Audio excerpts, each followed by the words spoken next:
Hey, I make 500 grand a year in profit with my consulting business, and this is a daily video series where I'm building my business in public. It always follows the same structure, these videos.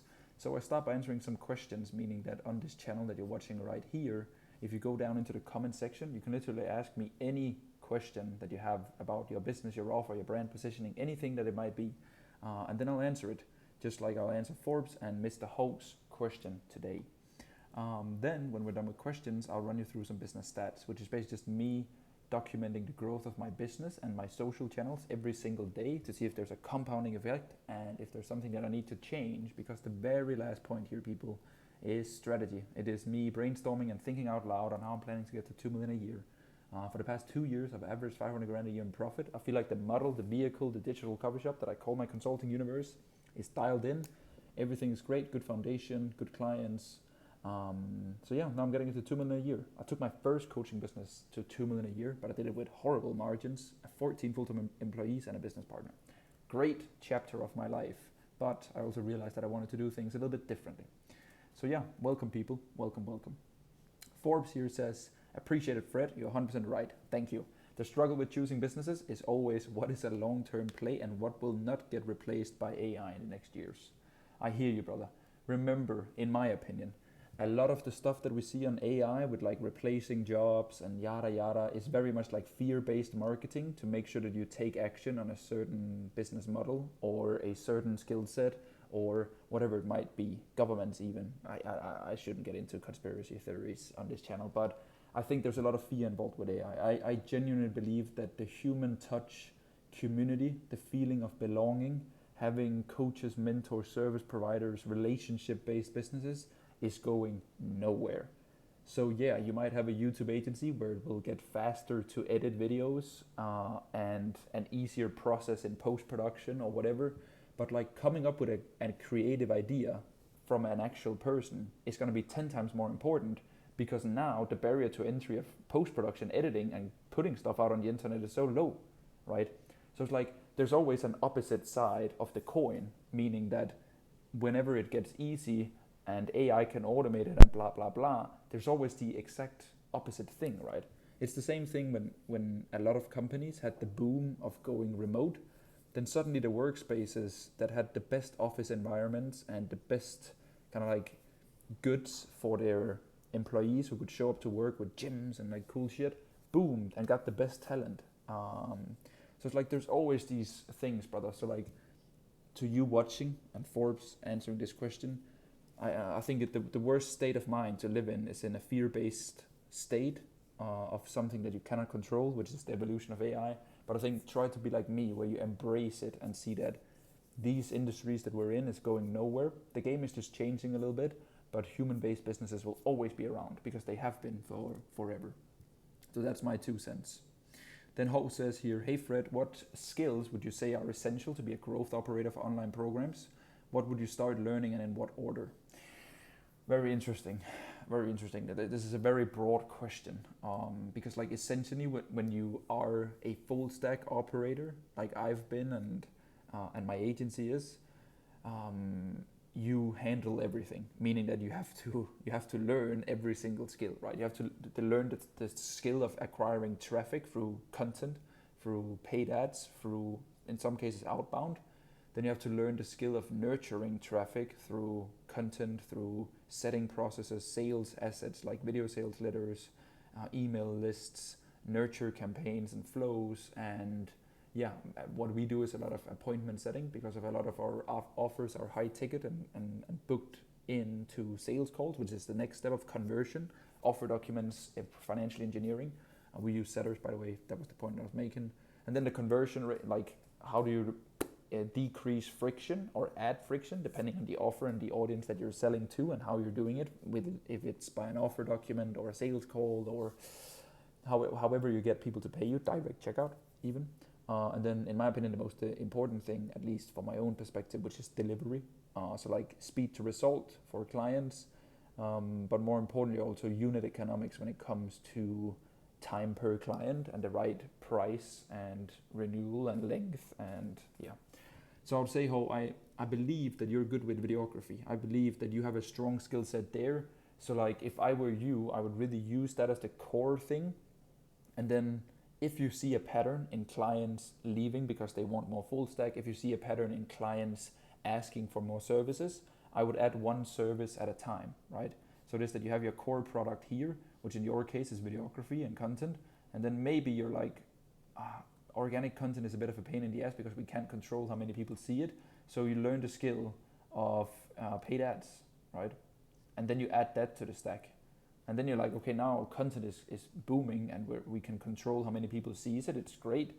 Let me learn sales asset, right? How to build funnels, how to build customer journeys. And then you're like, oh, the client is fucking it up. Like we're giving them such good people throughout our sales journey and we're building it, it's working, but the client isn't booking any appointments or closing any sales. And then you add the sales offer.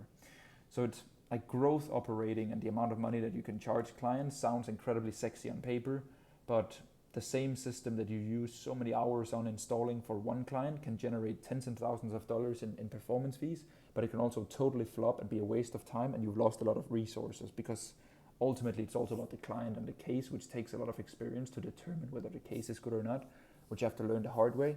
So I think don't get shiny object syndrome, in my opinion, by seeing that maybe you feel like you're in a vehicle that's a little bit capped revenue-wise and selling hours and projects, and then you see a very leveraged model like mine that is few clients with high upside if you went the growth operating way like my agency.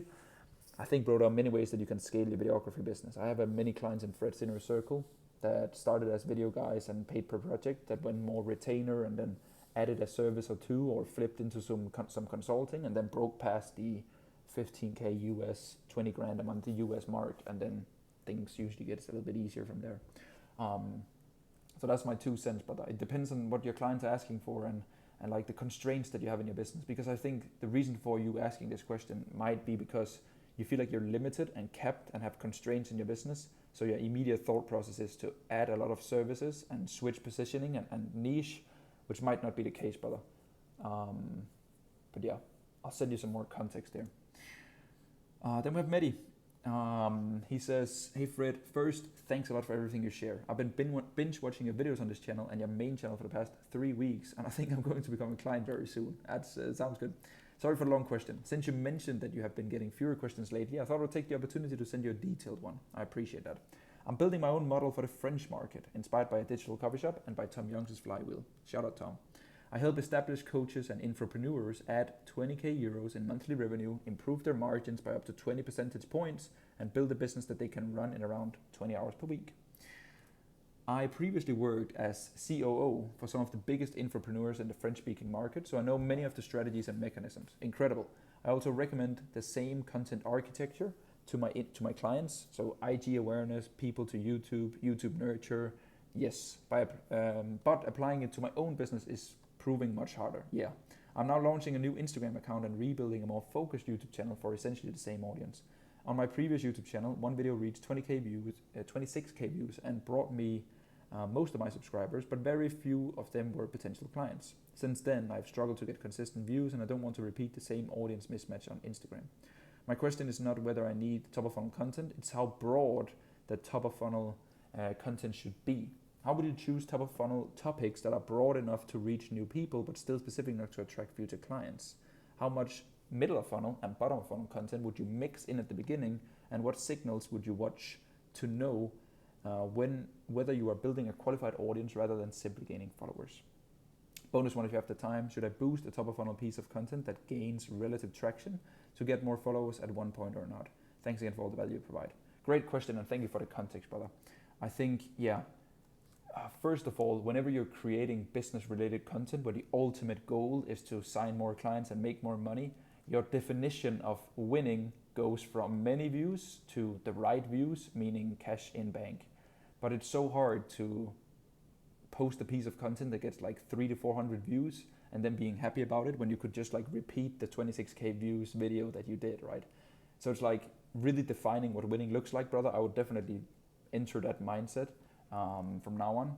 And here, what I've realized from my own channel, and this is a great question, brother, because I also had a very hard time creating top of funnel content, because every time that I thought about top of funnel content, I thought lifestyle, I thought broad, flexing, kind of like numbers, lifestyle, you know. Whereas like I love to talk about business. This is why I do these videos, and on my main channel, I breathe business, and it's the thing that I think of when I wake up and I go to bed. So that's what I want to create content about. So I realized if I can just give the same advice, but just do it more interactive and in a more top of funnel format, setting and concept, then I can get the views and the interesting thing, and like I can get the hook, I can get people hooked in, but I still say the same things, right? So I think this video that I posted yesterday is a good example in terms of like, it's basically just like me talking about how I went from 20 grand a month to 50 grand a month by saying no more than I said yes. So like, it would be the same thing as I sat down in like a head talk reel and executed it. But what I did was that my videographer and creative director, Toby, just recorded me while walking the streets of Milan, and then I delivered the same point. And I actually haven't checked the stats, but I think yesterday I got some, like 5 followers. So it's not like, okay, goddamn, I'm getting famous here, 5 followers. But I'm getting some really good quality followers because my content is relevant with like the words that I use and how I say it. It's just like it is created in a way better setting, right? It's the setting that takes care of the top of funnel effectiveness, kind of. So like that's what I would try to like encourage you to do, bro. It's like, for example, this one is done like more at home at a setup, but it's still okay. It's like 21 followers, sorry, from that one. And like this video here, for example, as well, it's the same, like how I broke past like 20 grand a month. It's from the same YouTube video clipped by it, 18 followers as well on that one. So it's like when you post every day and you're getting like 10 to 15 followers on average, because like some does more, it's pretty consistent growth, and it's like it's good qualified people that is coming through. So like that has been my biggest learning from me to you, brother, in terms of like creating like top of funnel appealing content, but it's kind of like it's middle of funnel disguised in top of funnel because it's executed in a nicer setting and with more effort, quote unquote, right? So that's probably how I would go about it, to be fair. For more formats, I think reality is the mode. So if you have the possibility, brother, to use some of your French client case studies and like do business breakdowns in person, if it makes sense for both for you and them, I think reality and getting people and like doing stuff in the real world is incredible. So the more you can do there, the better. Also incredible for top of funnel because it gives instant credibility that you can sit with clients, speak on stage, or in a nice location, just even like a well thought location effort that I just showed you. And that's kind of how I go on top of funnel content. And then your bonus question, I'll take it now because it relates 100%. Whenever you find winners, meaning organic pieces of content that not only drives followers, but also good followers, you want to put money behind it. And then from what I've seen, I can spend $300 to $400, a little bit more, $500 to $600 per creative, and get really good priced followers compared to the qualification rate. And then it starts getting a little bit expensive. So I try to have 3 to 4 to 5 creatives that I rotate in my ad sequences with organic pieces of content that is middle of funnel, kind of like spoken, and the script and the body executed in a more interactive way. It can also be like with props and stuff. So like I use actual coffee cups, actual menu card, drawing things on like papers and like using that. Also really good. By the way, now that I'm speaking out loud here, I thought of that. We've done it and it works well, and we're going to do more of it. Definitely put some spend behind, brother. Definitely. And remember, bro, that now that you're on your own here, start tracking your sales cycle. So when people enter your world and when they become clients, and then like average cash up front, total like rev of like contracted deals, but also lifetime value. Because like my sales journey is pretty long. So like the ads and initiatives that I do now, I only see the results in like 5 to 6 months of like the full efforts. So it's just pretty good to keep in mind whenever you're running ads or doing organic. It's that there's a pretty long time horizon, which is just, I just wanted to add that in there for you. And then like how much middle of funnel and bottom of content would you mix in at the beginning, and what signals would you watch to know whether you're building a qualified audience rather than simply gaining followers? I think I do it very logically. I look at the leads and like the followers coming in, I'll just like scan them through, and I get like 15 15% I would say is qualified. So it's like, it's a consultant, it's a coach, it's an agency owner, it's a good looking active profile where they have business experience or currently running a business. That's to me what a qualified lead and follower is, kind of. And then yeah, bro, for your this is the last question, so I'll just like, for your middle of funnel content, I would just like, now that you're kind of like starting your own thing here, like the 3 main videos that I want everyone to create is like somewhat of like a client case study video, right? So like it can be this one that I just like, oh, it's frozen, god damn it, two seconds. We're back. I had no idea when it froze, but what I recommend is like client case study video. You need that on your profile. Then you need a very like bottom of funnel model video. You can just use this title, bro. Like it works every time almost. And then you need like a philosophy video. So what you believe to be true that the rest of the market does. I believe you need a small group of people. Many people need to go viral. So that's like, it's a belief video in terms of like what your way of doing things is. And then a model video that explains how you do it. And then like, yeah, a case study how you did it for others. If you have those 3 videos on YouTube, bro, then that should be like your binge bank, and that should be like where people convert and becomes clients. And then once you have that, then you can just like experiment like me with like a bunch of different formats and pieces and have fun with it. So yeah, that's probably how I'd do it, man. Great question, and hopefully it made sense, and incredible skill set you have. So I think your own offer is gonna, yeah, it's gonna be great for you, man. There's something beautiful about, yeah, running it up on your own. Beautiful, people. That is it for questions. Thank you. And again, if you have any questions, just ask them down below. Next thing here is business stats. So just this sheet that I fill out every single day. There we go. Oh, my daily updates channel is currently sitting on 698. And my main YouTube channel,